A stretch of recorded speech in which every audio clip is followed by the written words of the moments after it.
Hello दोस्तों, हम बात करने वाले हैं सन फार्मा स्टॉप लॉस जो हमने मार्केट को नहीं दिया उसके बारे में।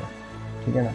क्या किस उसके पीछे क्या लॉजिक था, क्या मेरी मेंटेलिटी थी, क्या उसमें मुझे क्या दिखा जिसकी वजह से मैंने एक्सेप्ट कर लिया कि भाई लॉस एक्सेप्ट कर लेते हैं, स्टॉप लॉस के लिए नहीं वेट करना चाहिए। क्यों? क्योंकि मुझे ऐसा लगा कि अगर गलती हो जाए, अगर स्टॉक अपने एंट्री के बाद नहीं चले तो वो उसमें एक्सेप्ट करना चाहिए लॉस को और आगे बढ़ जाना चाहिए। दूसरे स्टॉक को देख लेंगे, क्योंकि अगर हम स्टॉप लॉस के लिए बैठे रहेंगे तो वो हिट हो जाएगा बाद में और हमारा एक जो हमारा लॉस हुआ 5,000 रुपये वो 10,000 20,000 रुपये में कन्वर्ट हो जाएगा अगर थोड़ी सी गलती करते हैं। क्योंकि ऐसा मेरे को पहले भी एक बार हो चुका है, तो वो भी मैं आपको एक बार दिखा दूंगा कि वो मेरा पहले ऐसा क्यों हुआ था। क्योंकि उसमें मैंने यही गलती कर दी थी। मैंने जब स्टॉक चल नहीं रहा था तो वो जब स्टॉक चल नहीं रहा था तो मुझे लगा कि अभी नहीं चलेगा, लेकिन जब चला ही नहीं तो उसने क्या हुआ, स्टॉप लॉस हिट नहीं किया, लेकिन दूसरे दिन गैप अप खुला, जिसकी वजह से मेरा लॉस जो 10,000 का होना चाहता वो 20,000 का हो गया। ठीक है।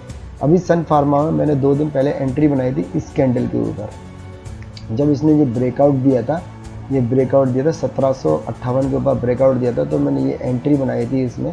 उसके बाद ये दूसरे दिन थोड़ा सा रेंज बाउंड रहा और उसके बाद वो आज सवेरे 9 बजे से 2:30 बजे तक, 9:15 साढ़े 9 बजे से 2:30 बजे तक, 2:45 बजे तक वहीं जगह पे खड़ा रहा और बिल्कुल भी मतलब चला नहीं स्टॉक। क्योंकि ये मार्केट ओपन भी खुला तब भी इसको ओपन खुल के थोड़ा ऊपर की तरफ भागना चाहिए था, लेकिन बिल्कुल भी इसमें मूवमेंट नहीं होता। जबकि इस सेक्टर में मैं आपको दिखाता हूँ कि सेक्टर में इसमें सेक्टर ऊपर ही चल रहा है। सन फार्मा का सेक्टर देखो ऊपर ही चल रहा है, देखो ब्रेकआउट देके ऊपर ही चल रहा है सन फार्मा एक्टर। तो इतना ये चाल इसमें 3 दिन चाल आ चुकी है, लेकिन वो स्टॉक में चाल नहीं हुई।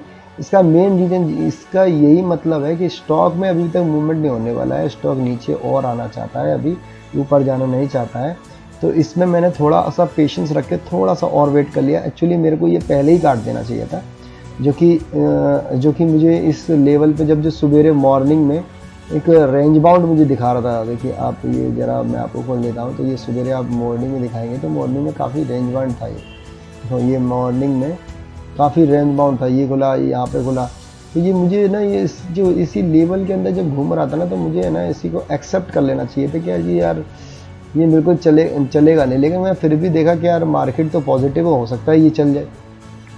मुझे क्यों ऐसा लग रहा था, क्योंकि देखो मार्केट जो है ना वो आपका जब देखा जाएगा ना मार्केट, तो मार्केट एक गैप अप खुला है और मार्केट मुझे लग रहा था कि थोड़ा ऊपर जाना चाहिए आज, क्योंकि आज निफ्टी एक्सपायरी थी, इस वजह से मार्केट ऊपर नहीं गया। और अदरवाइज आप देखिए कल मार्केट जरूर ऊपर जाने वाला है, अगर मार्केट में अभी भी ऊपर का मूव बचा हुआ है। क्योंकि मार्केट ऐसा दिख रहा है स्ट्रॉन्ग कि वो 25,000 का लेवल या तो ब्रेक कर जाएगा या 25,000 का लेवल टच तो जरूर करेगा या फिर ब्रेक करके ऊपर चला जाएगा। बैंक निफ्टी क्या बहुत दिन से सपोर्ट नहीं दे रही है मार्केट को। मतलब निफ्टी 50 को बैंक निफ्टी बिल्कुल भी सपोर्ट नहीं कर रही है। और ये आप देख सकते हैं इस चार्ट पे, ये आपको बिल्कुल देखो, ये बिल्कुल भी सपोर्ट नहीं कर रही है इसको बिल्कुल भी सपोर्ट नहीं कर रही है। तो ये पहले भी एक दिन पहले ब्रेकआउट दिया था, फिर उसके बाद में नीचे गया, लेकिन आज फिर एक छोटा सा कैंडल बना के ब्रेकआउट दिया, लेकिन मार्केट में कोई चाल नहीं थी। कोई भी स्टॉक्स भी, मैंने मेरे लिस्ट के जितने भी स्टॉक्स हैं किसी ने भी ब्रेकआउट नहीं दिया अभी। आज कोई ब्रेकआउट नहीं, ये अपना सन फार्मा ने भी ब्रेकआउट नहीं दिया है।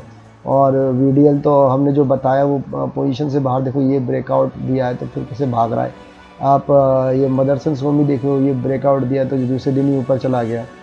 ठीक है। टीसीएस तो हम पहले ही बुक कर चुके प्रॉफिट।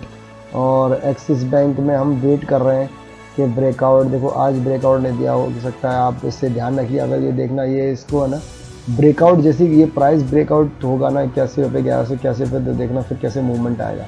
ये मेन मुद्दा है। अगर मूवमेंट नहीं हो रहा है तो इसका मतलब कहीं ना कहीं अभी भी बायर्स एक्टिवेट नहीं हुए हैं। हम गलत एंट्री हमने बना ली है इसमें। गलत एंट्री बनाने के चक्कर में हमारा क्या होता है, ज़्यादा लॉस हो सकता है। गलत एंट्री नहीं थी, एक्चुअली गलत एंट्री नहीं थी, गलत मार्केट में जो बायर्स हैं वो इंक्रीज नहीं हो रहे, वो केवल फेक बायर्स थे जो हमको गलत इंडिकेशन दे के भाग गए। अभी भी इसमें नीचे है, या फिर उस दिन क्या बायर्स एक्टिवेट इसलिए नहीं हुए क्योंकि उनको इंटरेस्ट नहीं है उसमें अभी, क्योंकि इंटरेस्ट नहीं है इसलिए वो बाय करके और स्टॉक को आगे नहीं बढ़ा रहे हैं।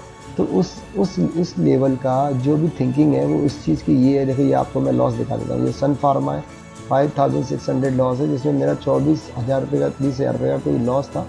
उसके लिए मैंने लॉस बना के रखा था कि 20,000 रुपये इसमें लॉस लेना है। मैं हर जो भी पोजीशन लेता हूँ उसमें 20,000 रुपये का लॉस मान के चलता हूँ कि 20, लेकिन मैं पहले एक्सेप्ट कर लेता हूँ कि मुझे लगता है कि यार ये स्टॉक नहीं चला, तो मैं उसको नहीं था। देखो निफ्टी का भी मैंने ब्रेकआउट पे लिया था, तो निफ्टी का जो ब्रेकआउट पे मैंने जब लिया, निफ्टी का जो मैंने ब्रेकआउट पे लिया, उसके बाद देखो निफ्टी कैसे भागा के नहीं। देखो निफ्टी ब्रेकआउट हुआ था तो मैंने इस कैंडल पे पोजीशन, उसके बाद सीधे भागा।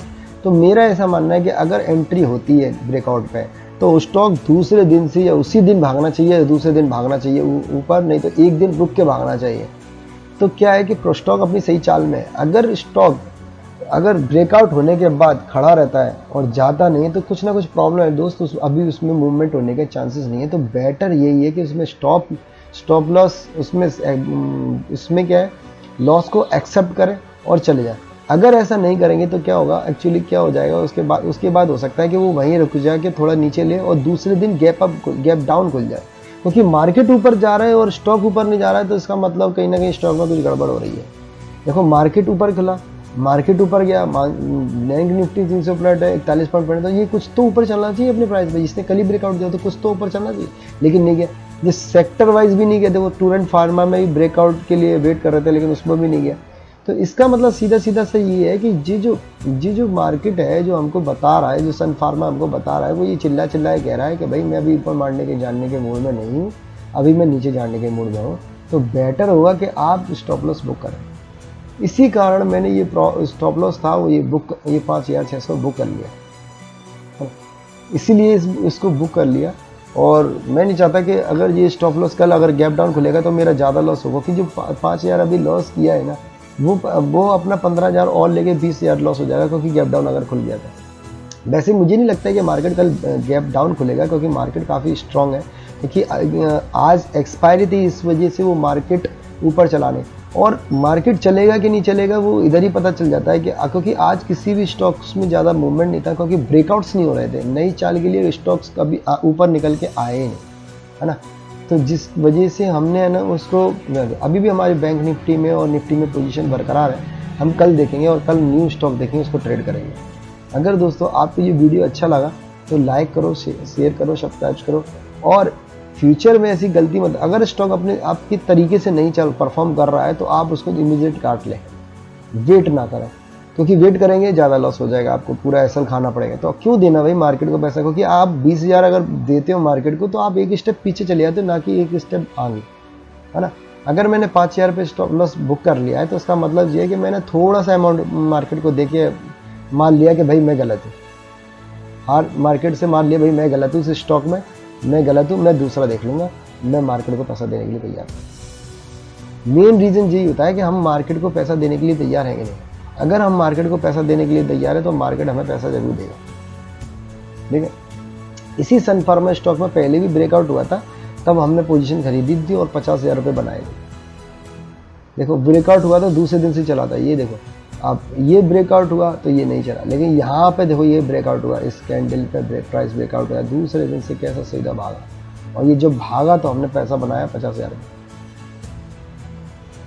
ठीक है ना दोस्तों।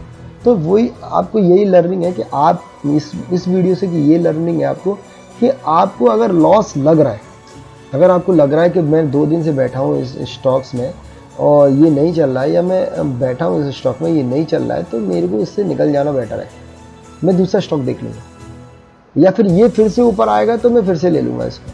लेकिन अभी ये नीचे की रूट में है तो मैं बैठा नहीं रहूँगा, क्योंकि हो सकता है ये गैप डाउन दे दे और ज़्यादा गैप डाउन खुल जाए और मेरा लॉस खुल जाए, क्योंकि हम फ्यूचर ट्रेडिंग में बैठे हैं, इस चीज़ को हमें ध्यान रखना चाहिए, है ना।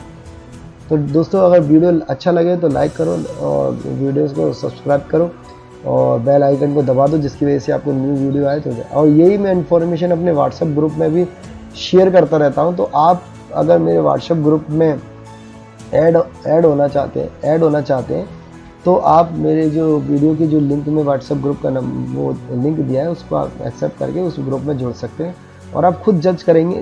आप कुछ दिन देखिए टिप्स को, मतलब कुछ दिन देखिए और देखिए आपका स्टॉक्स में जो वैसे बोलता हूँ तो परफॉर्म करता है कि नहीं करता।